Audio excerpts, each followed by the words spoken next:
So now we will move on to the idea of exclusive events and independent events, and talk about some ways we can solve questions involving probabilities.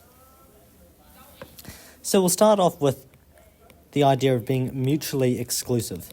So this talks about two events which have no common favourable outcomes. An example of this would be P, a number is even, and P, it's a factor of 5. There is no intersection because 5 factors are 1 and 5. None of them are even. So this is mutually exclusive. And we can express this as set notation, as in P even, and then that sign for intersect, factor of 5, is a null set.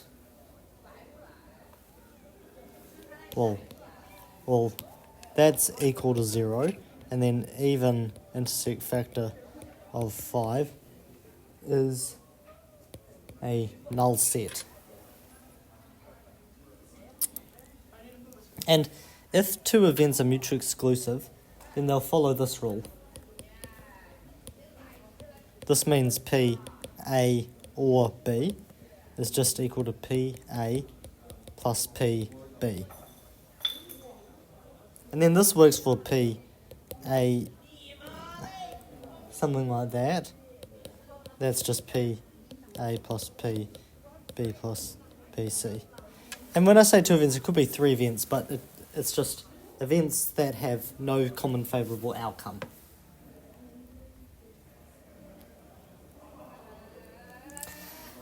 So this is a good segue into using Venn diagrams to solve probabilities. So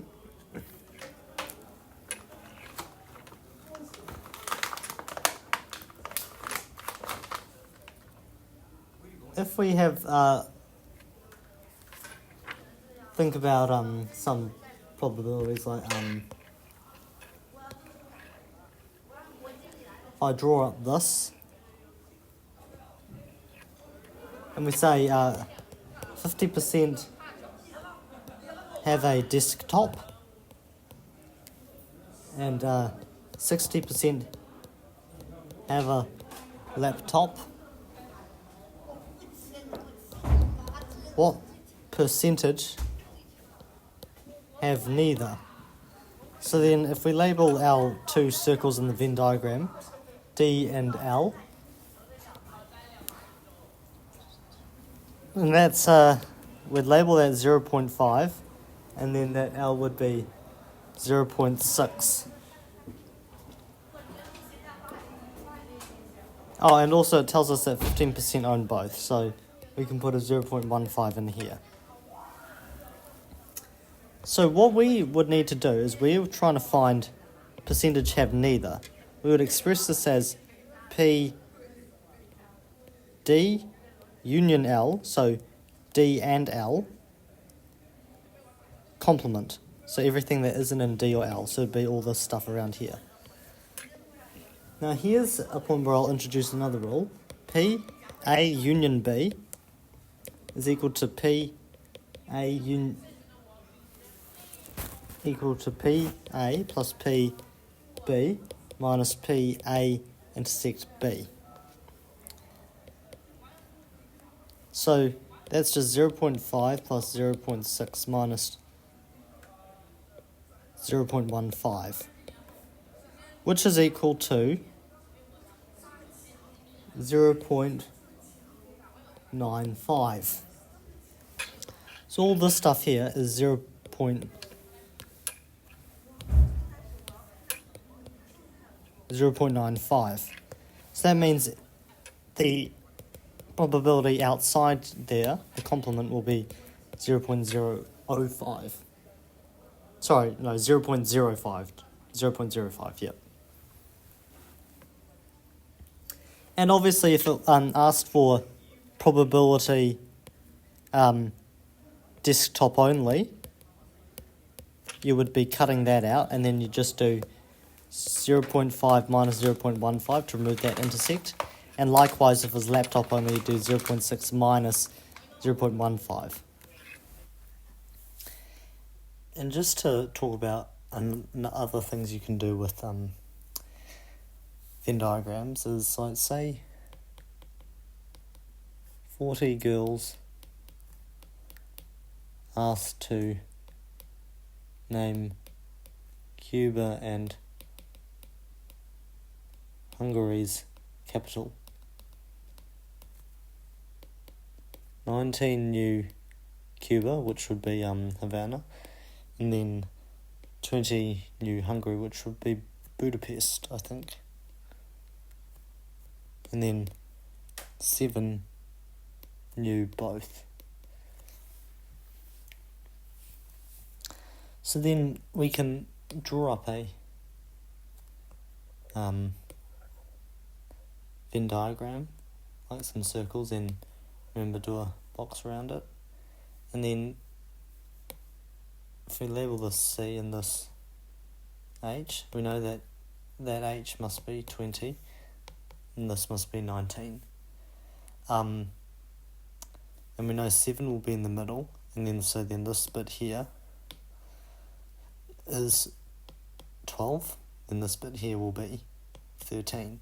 And then we think, okay, 12 plus 7 plus 13, it's 32. We need 8 more, so we leave that out there. And then you could be asked things like probability knew only one capital, and then you use this diagram and go 12 plus 13 over 40, something like that. Or it might ask probability of not of knowing none of the capitals, so that'd be 8 over 40, which is a fifth, or both, which is quite easy. Or the capital of Cuba and not the capital of Hungary, or not the capital of Hungary, so stuff like that, and you can use your Venn diagram for that. Sometimes you may need to remember that if we call this A, C and B,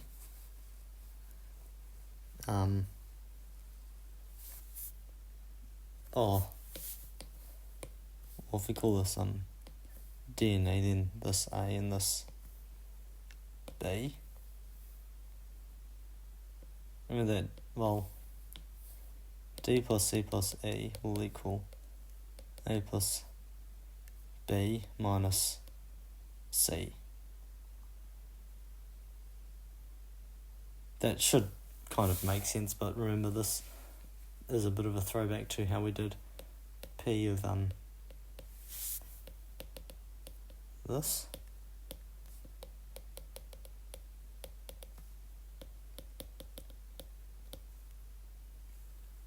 And so sometimes that you may have to, they might only give you a few values and you have to work some out.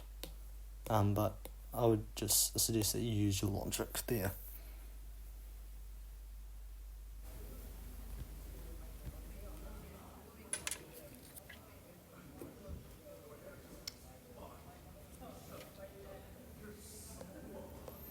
And I mean, you could have alternative ways of writing this, like a table, something like this, goats versus sheep on one bit, but then male and female up here, and then you have to work out probabilities like that.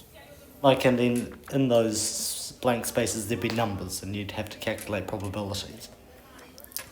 But perhaps you may want to go over your set notation and just practice on drawing up Venn diagrams and then seeing how to add and subtract things to get what you want.